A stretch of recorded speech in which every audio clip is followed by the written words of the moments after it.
Hello Booktube, welcome to Lizzie Faye Loves Books. I'm Elizabeth and today is day 7 of Booktubeathon 2017 and we are almost across the finish line. Today's video challenge is to tell a book story. Well, at first I thought maybe I would share something about my mother's influence on my reading, and I could probably go on and on about that subject, but it was hard to pinpoint exactly one book that I could really focus on. So I got to thinking about what I've read this year, and I decided to talk a little bit about what I believe will be my favorite book of 2017. I read it very early in the year. I believe I read it in February.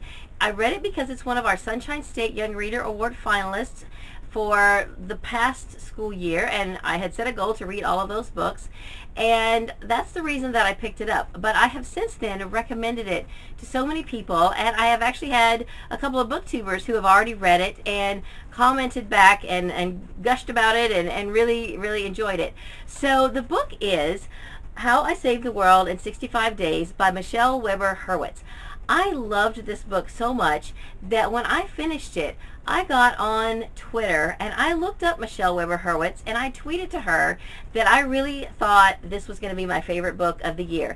And she tweeted back to me, and I think now she's following me on Twitter and maybe even on YouTube. I'm not sure, but that was really exciting to make contact with the author because I don't usually do that. I mean, I've been contacted by a couple of authors to read their books and I've conversed with them through that, but this was really the first time that I had reached out to an author, because it's not very often that I find a book that touches me this much. So what this is about a young girl. She is in her summer between 8th grade and 9th grade. So it makes it a little hard to pinpoint whether you would consider this book middle grade or YA. I think it's really appropriate for either. And this girl says in the very beginning, she's not one to go out of her way to help people, but through a series of events, that's what she does. She sets about to do good things for the people in her neighborhood and goes to great lengths to not let them find out who is doing all these things. Well, that alone sounds well and good, but I know you're thinking, well, why does that make it your favorite book of the year? Well, it's just the way it's written. The characters are wonderful. It just touched me so much because I really think if we would all read this book, we could get a lot closer to achieving world peace. You just can't read this book without wanting to be a better person. You want to do these things. You want to see how much you can do to make other people's lives better. And isn't that a wonderful thing that we can do for each other? I mean, can you imagine being the recipient of good things and not even having any clue who was doing them? I mean, it's just, it makes you want to pay it forward. So I think a book like this could set in motion a chain of events that would just be fantastic. And there, I don't want you to think it's the perfect book, although I gave it 5 stars. You might not. One thing I got to think about later, which might turn some people off, is that there is a little bit of a love triangle, but that's so secondary to the main theme of the book that I really didn't even notice it. And I thought that the way it was handled was totally fine. It was cute how it worked out, and that alone shouldn't be enough to make you not want to read the book. So I don't want to go on and on all day. I want to get back to reading. It's the last day of Booktubeathon, but this book really just meant so much to me. And I mentioned that I have recommended it to other booktubers. Lisa from Books and Smiles has read it and gushed about it. She bought a copy for her friend Trish, and I think Trish has read it. And then Krista from Books and Jams has read it and talked about it, really enjoyed it. And I love that. That's just so amazing to me. But here's what I hope. I hope that we can get this into the hands of more kids, more young people, because that's where the future is. And if our young people can get excited about helping other people, think how amazing of a world we will live in a few years when they are leaders. So I think a book like this is just important for all of us to read. This is just a great philosophy for us to live by, and I'm just so excited that I found this book. If you haven't heard of it, go out right now, get it from your library. If your library doesn't have it, get them to order it. I bought my own copy at the Scholastic Warehouse sale because after I read it, I knew that I needed to own a copy of this book. So I definitely recommend this book, and I still believe this is going to be my favorite book of 2017. It is The Summer I Saved the World in 65 Days by Michelle Weber Hurwitz. All right, so now let me give you a quick reading update for what I read on day 6 of Booktubeathon. I would love to tell you that I finished another book, and I came so close. I still had one chapter left of Tea Time for the Traditionally Built by Alexander McCall Smith, and I just couldn't hold my eyes open any longer. I was listening to it on audio, but I was so sleepy that I had to give it up and go to sleep. So I did get up this morning and I finished it, no problem. It was really cute. You know, and I said in my Goodreads review, there's nothing earth-shattering about this book, really not even about this series, but it's full of so many little nuggets of wisdom and just so many other good things. Precious Remotsway, who's the main character of this book, she's so intelligent and wise, and the discussions that she has with the different people and how she solves their problems are just so wonderful, and they're just fantastic books. They're very slow paced. They are relaxing to read. So don't look for big thrills and chills. These are definitely cozy, but I just love them so much. This is book 10, and I will definitely continue on and finish out the series, and I'll probably be sad when I get to the last one because they're wonderful. So I still yesterday did not get any read in Julie, so I really did not meet my print goal for yesterday. So to finish this up on audio, I can't remember how many hours I had left on this, but I'm sure I did at least 4 and maybe more hours in this book yesterday.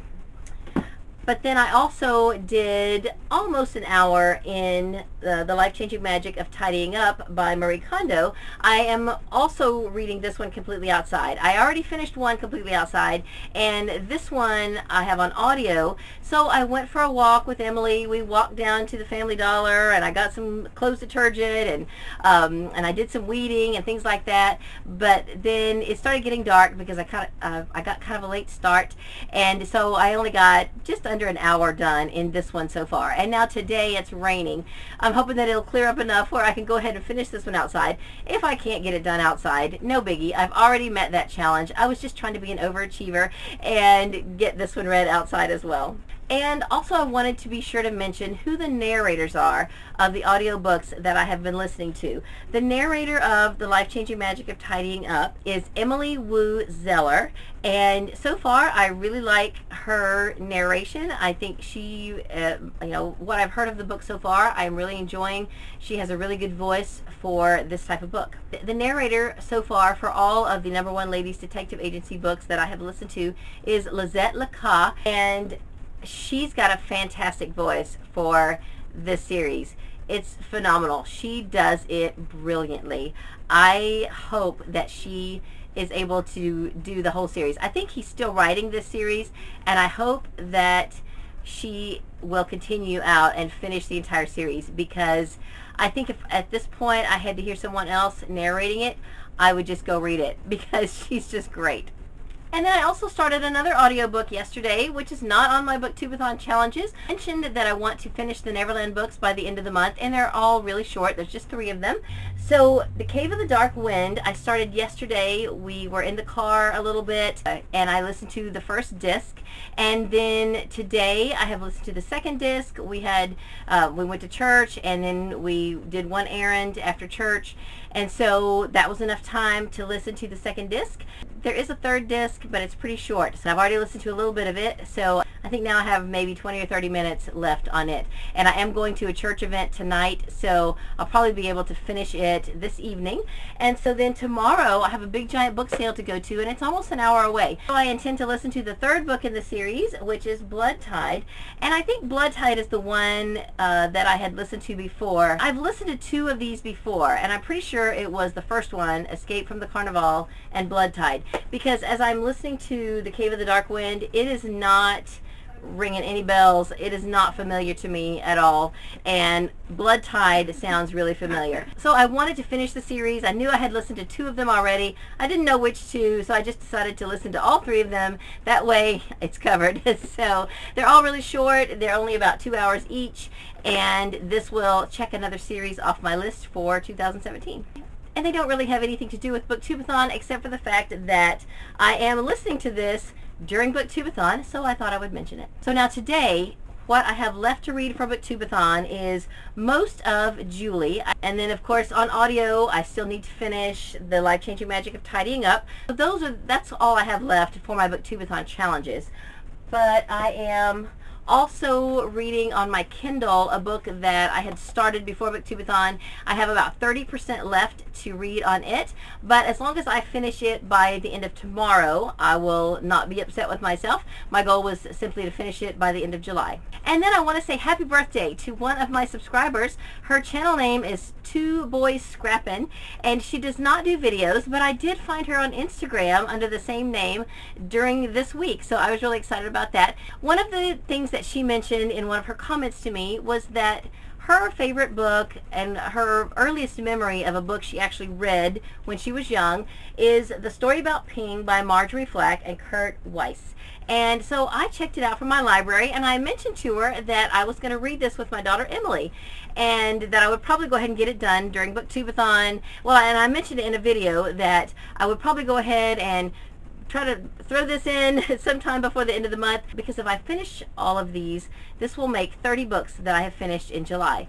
So she wrote back and mentioned to me that today is her birthday. So I told her I was going to be sure and read this today on her birthday, and I just wanted to wish her a happy birthday.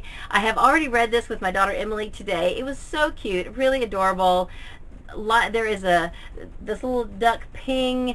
He learns a difficult life lesson in this book, and so I want to thank her so much for telling me about it, and I'm really glad that I read it. It was a lot of fun. So that is my reading update for today. At some point during this week, I will do a video. It'll be a Booktubeathon wrap-up and then probably a TBR for Tome Topple. I've got 3 books that I want to get done, especially between now and Tome Topple, that are not 500-page books, but that I need to get read for one challenge or another. So Booktubeathon ends today, and then Tome Topple round 4 is going to start on August 4th, which is in about a minute from the time this is over. I wish that we had a few more days in between, because one of the books I had planned to read for the next Tome Topple is a book called Alone by Scott Sigler. It is over 500 pages. It's one of the books that I need to read, that my daughter Katie wants me to read. It's the 3rd book in a trilogy. It's the I think it's called the Generations Trilogy. I've already read Alive, but I have not read Alight. I had planned to read this a couple of months ago. I didn't get it done, and so it is not 500 pages. It's a little over 400 pages, so it doesn't qualify for Tome Topple, but I can't read the 3rd book until I read the 2nd one. So this one got bumped way up my TBR when I found out that Tome Topple was coming up starting August 4th. So I need to try to read as much of this as I can before then, so that I will be able to read Alone for Tome Topple. And then my local library is doing a challenge this summer called Around the Shelves in 80 Days, and it ends August 31st, but I only have 2 books left to finish that whole challenge, and I don't want to put them off until the end of August, so I'd like to go ahead and get both of them read before Tome Topple as well. One of them I have on audio. It's The Lost City of Z by David Grann. And then I want to read The Kitchen House by Kathleen Grissom. I'm also reading this for my local book club. I don't have to read this for a couple more months, but because it can meet one of the challenges on the library challenge, I want to go ahead and get it read. And I already have places marked how much I need to read each day to get this read by August 4th as well. So that's how it's going for Booktubeathon. I will try to come back at some point in the middle of the week with a Booktubeathon wrap-up and a TBR for Tome Topple. I already know exactly what I am reading for Tome Topple, and it starts August 4th and I think goes through the 17th.